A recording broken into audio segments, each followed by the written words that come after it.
Have you ever stopped to wonder why your home feels heavier than it should? Not messy, not dirty, just heavy, as if the walls themselves are carrying a kind of invisible weight you can't shake off. You walk through the door, and instead of breathing relief, you feel a subtle pressure pressing down on you.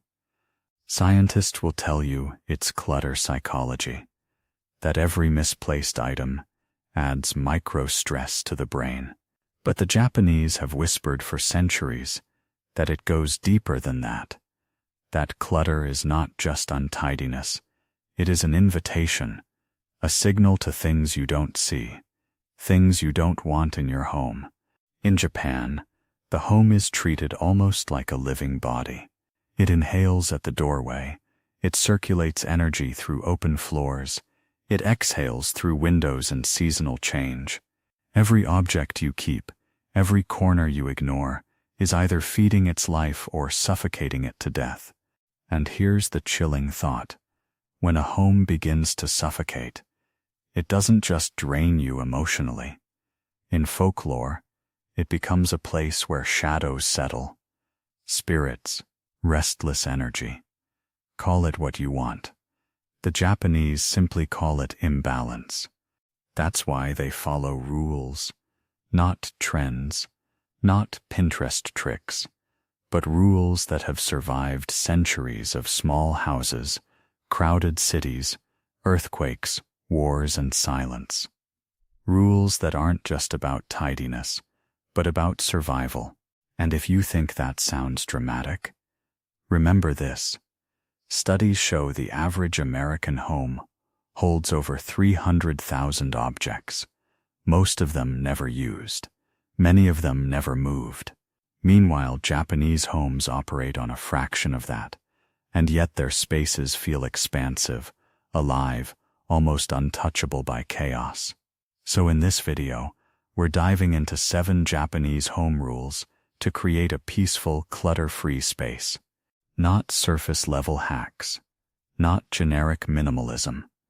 These are principles that will test how you think about your home, and if you let them, they might just protect you from things you don't even know are already living inside it. 1. The rule of silent entrances. Guarding the threshold of energy. In Japan, the doorway is not just a space where you remove your shoes. It is a psychological and spiritual boundary that determines whether your home becomes a sanctuary or a battlefield of restless energy. Known as the Genkan, this threshold is considered the lung of the house, the place where all outside energy is inhaled before being distributed into the rooms beyond. In traditional Japanese belief, if this entrance is cluttered, piled high with shoes, umbrellas, forgotten bags, and yesterday's deliveries, then stagnant energy seeps inward, poisoning the entire household with an invisible heaviness. Some studies in Japanese environmental psychology even point out that first impressions of order at the entrance set the tone for cognitive stress levels within 30 minutes of entering a home. That means if your doorway greets you with chaos, your cortisol spikes before you even sit down. By contrast, when the Genkan is clean and minimal, with shoes neatly aligned or hidden away, a single plant or stone marking the passage, the body relaxes, signaling to the mind, you are safe. But here's where it becomes unsettling. Japanese folklore also warns that spirits called eerie are drawn to clutter at entrances, as disorder blurs the lines between the world of the living and the dead. A messy doorway is an invitation not just for stress, but for entities you may not want lingering. Think of it this way. Every shoe you leave sprawled on the floor is not just a tripping hazard, it's an anchor pulling unseen forces inside. To protect your home, you must guard the entrance with almost ritualistic devotion. Sweep daily. Align shoes with care. Keep offerings of light or greenery, and treat this place not as a hallway, but as the gatekeeper of peace itself. 2. The law of low horizons, keeping spirits from settling in. Step inside a Japanese home, and you'll notice something uncanny. The floor is always alive with emptiness, almost suspiciously bare, compared to Western interiors. Tatami mats stretch wide without interruption. Futons vanish into closets by morning, and tables remain low and sparse, encouraging the eye to sweep easily across the surface of the room. This is not just aesthetic minimalism, it is defensive architecture, a way of denying both dust and darker presences. A place to settle. Japanese homemakers will tell you that clutter on the floor is not merely inconvenient, it traps stagnant ki, life force, creating pools of negativity that can make a space feel oppressive. Researchers in Tokyo have observed that homes with consistently clear floor space have 30% lower levels of particulate matter, simply because there are fewer obstacles to trap dust. But beyond the measurable science lies the cultural superstition. It is said that restless spirits lurk low, crawling along the floor, seeking forgotten boxes, piles of laundry, or stuffed corners to nest in. Every object abandoned on the ground is like an open hand inviting them to stay. This belief is why furniture is minimal and raised just enough to allow energy and cleaning tools to pass underneath. The rule of low horizons ensures not only ease of movement, but an almost military vigilance against invisible occupation. Think of your floor as a sacred riverbed. It must flow unobstructed, or else it becomes a swamp of decay. Those who ignore this rule often complain of feeling drained at home, or worse, hearing strange creaks and whispers from the corners of their rooms at night.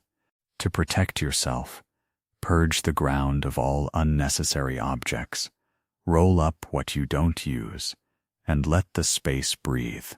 Your floors should not carry burdens, only footsteps. 3. The doctrine of rotating silence. Never let objects go stale.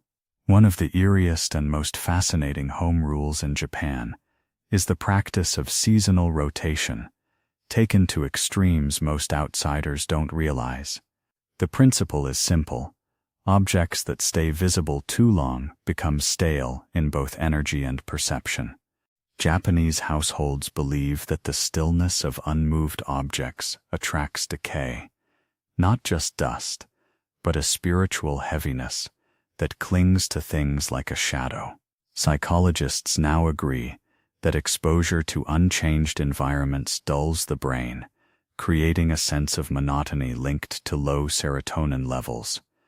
In Japan, the antidote is a ritual known as koromogai, originally the seasonal changing of clothes, but expanded into home life, bedding, artwork, curtains. Even small decorative items are rotated, stored and replaced in rhythm with nature's cycles. By doing so, you prevent your environment from going stagnant, keeping the home alive as though it too breathes. But there is a darker layer here. Folklore says that objects left unmoved for too long risk becoming tsukumogami, household items that gain spirits of their own after years of neglect. Sometimes mischievous, sometimes malevolent. Imagine your bookshelf, untouched for a decade, suddenly becoming not just dusty, but resentful. This is why Japanese homes insist on seasonal renewal. It is not just about beauty, but survival. You rotate objects to remind them they are seen, cared for, and never forgotten. And for yourself, this constant refreshment forces you to engage actively with your space rather than sleepwalking through it. To try this rule, pack away even a handful of items each season. Store some art, change the throw blankets, swap the plants. By the time you return them months later, they will feel new again, revived, and your home will escape the suffocation of sameness. Ignore this doctrine, and you may find that your rooms begin to feel haunted, not by ghosts, but by the objects themselves, whispering for attention you never gave. 4. The ritual of daily purification. Dust as the enemy of peace. In Japanese tradition, cleaning is not a chore, it is an act of purification, and those who neglect it risk far more than a messy home. The concept is rooted in Shinto, which teaches that dust and dirt are not just physical intrusions, but spiritual pollutants, called kegare. Left unchecked, kagar spreads like a disease, clouding the air, poisoning moods, and even attracting misfortune. That's why in many Japanese schools, students still sweep their classrooms daily. It is training not just for cleanliness, but for spiritual vigilance. Scientific studies back this up. Households that adopt daily cleaning rituals report 25% lower stress levels and improved sleep quality due to reduced allergens and clearer air circulation.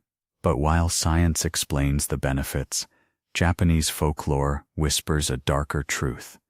Dust is considered the residue of forgotten things, and forgotten things become food for wandering spirits. It is said that neglected corners, where dust thickens into webs, act like traps where shadows congregate. A house that is never cleaned becomes a house that is never alone.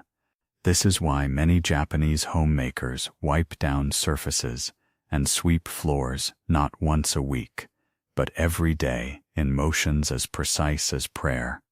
The broom, in this sense, is not a tool but a weapon, slicing through invisible forces that seek entry. For a Westerner, this might seem obsessive, but ask yourself, what is the cost of neglect? Have you ever noticed how, when you let dust build, the room itself begins to feel heavier, harder to breathe in, as though something is sitting silently, waiting? The Japanese answer is clear. Sweep it away before it settles, because once it does, it may not leave so easily. 5. The rule of hidden storage. Out of sight, out of power.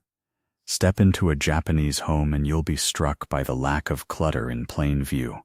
Closets, cupboards, and sliding fusuma panels hide the bulk of possessions from the eyes, creating the illusion of emptiness. But this is more than aesthetic strategy. It is a psychological shield. Neuroscientists have shown that visible clutter spikes stress hormones, draining mental clarity and increasing feelings of helplessness. By hiding objects, Japanese design protects the mind from being overwhelmed by constant visual noise. Yet, tradition adds a layer of unease. In Japanese lore, it is believed that objects left exposed too long absorb the gaze of the people who pass them daily, becoming charged with restless energy. Too many such items create a home where energy collides chaotically, like a crowd of voices shouting at once. That is why storage is sacred, not just for organization, but for keeping objects silent. When tucked behind sliding doors or carefully arranged in drawers, they rest dormant without competing for attention. The unsettling truth is that clutter on display is thought to invite spirits of confusion and distraction, entities that thrive on the chaos of too much.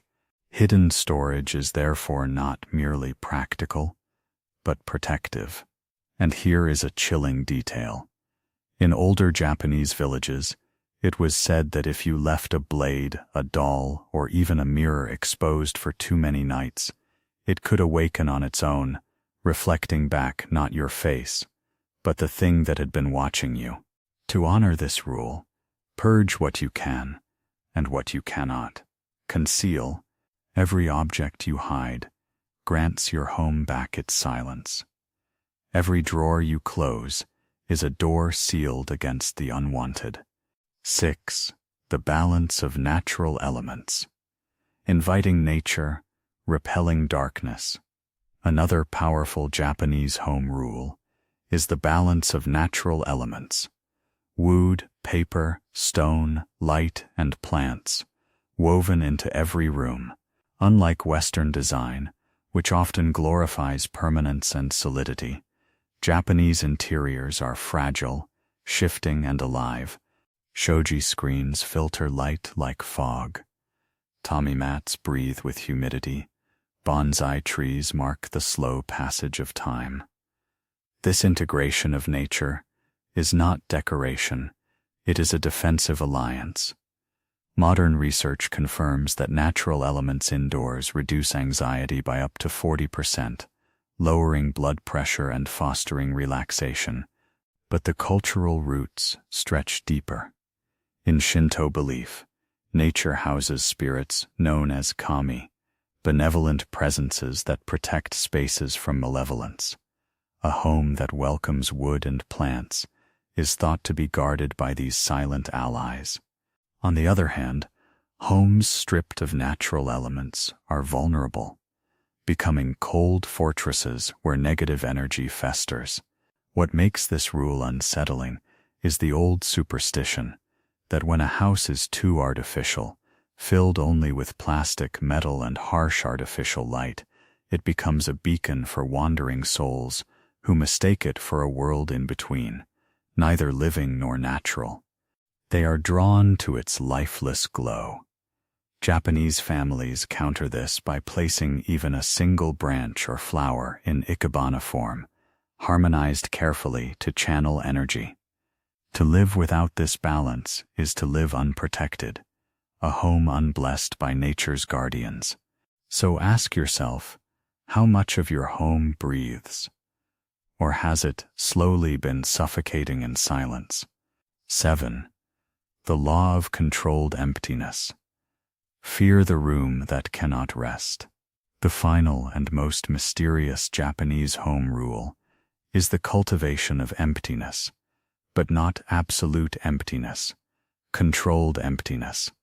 This is the rule of the tokonoma, an alcove found in many traditional Japanese homes. The tokonoma is often nearly bare, save for a single scroll, a flower, or a stone, an intentional void framed by meaning. Why? Because emptiness is powerful. Too much emptiness, however, is dangerous. Folklore warns that a room stripped completely of objects, left barren and cold, can attract wandering spirits who see it as an unclaimed domain. Absolute emptiness becomes an invitation to be occupied. Controlled emptiness, by contrast, asserts ownership. It says, "This is my space, but I allow silence here." Psychologists now echo this principle, noting that too little visual stimulation can trigger unease, even paranoia in humans. Controlled emptiness balances peace with presence. Japanese families often rotate what appears in the tokonoma, ensuring the space never goes stale, but never becomes crowded. One haunting tale says that in Kyoto, a wealthy man left his alcove empty for years. Guests began to report feeling watched while they drank tea. Eventually, the man himself claimed he saw a shadow kneeling there at night, silently waiting. To this day, homeowners are warned, do not allow a sacred space to remain unmarked, for silence without intention is not peace, it is vacancy. And vacancy, as Japan's quiet wisdom tells us, will always be filled, whether by beauty or by something you cannot name.